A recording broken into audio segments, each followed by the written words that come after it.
குறைந்த விலை நிறைந்த தரம் தங்கள் தேவைகள் அனைத்தும் ஒரே இடத்தில். ஜெயச்சந்திரன். உங்கள் பசியார எங்கள் ருசி பேசும். நீலம் ஸ்டுடியோஸ் அப்ளாஸ் என்டர்டைன்மெண்ட் தயாரிப்பில் மாரி செல்வராஜ் இயக்கத்தில் துருவ் விக்ரம் நடிக்கும் பைசன் அக்டோபர் 17 முதல் திரையரங்குகளில். தூத்துக்குடி மாவட்டம் குருமலை வனப்பகுதியின் அடிவாரத்தில் பழமை வாய்ந்த ஸ்ரீ அலங்காரி அம்மன் கோயில் அமைந்துள்ளது.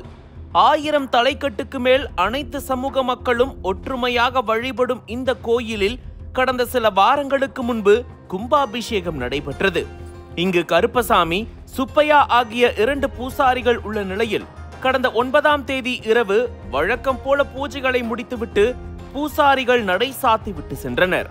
அடுத்த நாள் காலையில் கோயிலை திறக்க பூசாரிகள் வந்தபோது கோயில் சன்னதி கதவின் பூட்டு உடைக்கப்பட்டு அம்மன் கழுத்தில் இருந்த தாலி செயின் மற்றும் தங்க நகைகள், வெள்ளி பொருட்கள், உண்டியல் பணம் ஆகியவை கொள்ளையடிக்கப்பட்டு இருந்தன.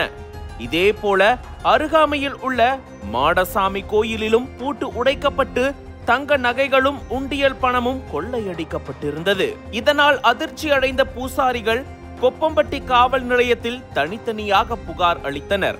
அதன் பேரில் போலீசார் வழக்கு பதிவு செய்து தடயங்களையும் சிசிடிவி காட்சிகளையும் கைப்பற்றி விசாரணை நடத்தினர்.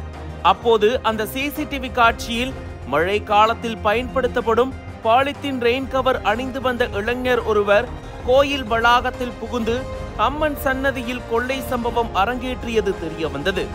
இது தொடர்பாக கோவில்பட்டி டிஎஸ்பி ஜெகநாதன் தலைமையிலான போலீசார் துப்பு துலக்கியதில் காவல்பட்டி வீரவாஞ்சி நகர் பகுதியை சேர்ந்த 25 வயதான சுரேஷ் என்பவருக்கு இதில் தொடர்பு இருப்பதை கண்டுபிடித்தனர். முன்னதாக சுரேஷின் பழைய கூட்டாளிகளை பிடித்து விசாரணை நடத்தியதில் அதில் தகவல்கள் போலீசாருக்கு கிடைத்தன. கொள்ளையன் சுரேஷ் செப்டிக் டேங்க் கிளீனிங் வாகனம் சொந்தமாக வைத்திருப்பதும் அவரிடம் 10 பேர் வரை வேலை செய்வதும் தெரிய வந்தது. இந்த நிலையில் தூத்துக்குடி அருகே உள்ள ஒரு குடியிருப்பு பகுதியில் செப்டிக் டேங்க் கிளீனிங் பணியில் மும்முரமாக ஈடுபட்டிருந்த சுரேஷை போலீஸ் டீம் சுற்றி வளைத்து கைது செய்தது.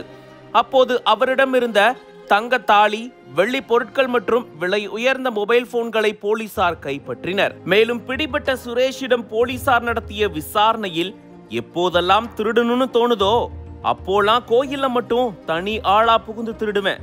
என்னோட மைண்ட் ரிலாக்ஸ்க்காக கோயில்ல திருடுறது ஒரு என்டர்டைன்மெண்ட் என போலீசாரிடம் சுரேஷ் கூலாக தெரிவித்துள்ளார். அதே வேளையில் கைதான சுரேஷுக்கு தூத்துக்குடி, எட்டயபுரம், எப்போதும் வென்றான், கயத்தாறு உள்ளிட்ட பல்வேறு இடங்களில் நடைபெற்ற கோயில் கொள்ளை சம்பவங்களில் தொடர்பு இருப்பதும் தெரிய வந்துள்ளது.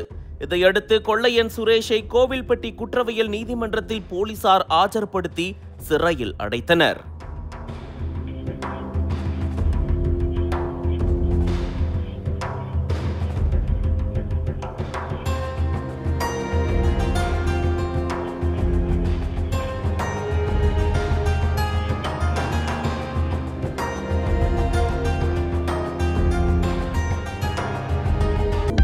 அனல் பறக்கும் செய்திகளை அப்டேட் செய்து கொள்ள நக்கீரன் களத்தை இப்பவே சப்ஸ்கிரைப் பண்ணுங்க.